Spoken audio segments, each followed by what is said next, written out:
ക്രിസ്തു ശിഷ്യനായ മാർത്തോമാ ശ്ലീഹ വന്നിറങ്ങിയ കൊടുങ്ങല്ലൂരിൽ ബഹുമാനപ്പെട്ട ദേവസ്യ കാനാട്ടച്ചൻ നയിക്കുന്ന ദിവ്യകാരുണ്യ സൗഖ്യ ആരാധന കൊടുങ്ങല്ലൂർ അഴീക്കോട് മാർത്തോമാ തീർത്ഥകേന്ദ്രത്തിൽ നവംബർ 18-19 തീയതികളിൽ വൈകിട്ട് 6:30 മുതൽ 8:30 വരെ ക്രിസ്തുവിന്റെ തിരുവിലാവിൽ സ്പർശിച്ച തോമാശ്ലീഹായുടെ വലതുകരത്തിന്റെ തിരുശേഷിപ്പ് തൊട്ടുവണങ്ങാൻ സുവർണാവസരം. ഭാരതത്തിലെ ഏക പൊന്തിഫിക്കൽ പദവിയുള്ള തീർത്ഥകേന്ദ്രം.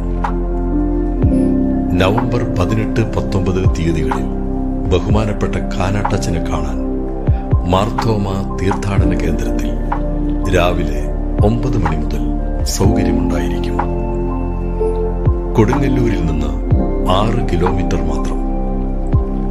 അകലങ്ങളിൽ നിന്ന് വരുന്നവർക്ക് ഈ ദിവസങ്ങളിൽ ഇവിടെ താമസ സൗകര്യമുണ്ടായിരിക്കും.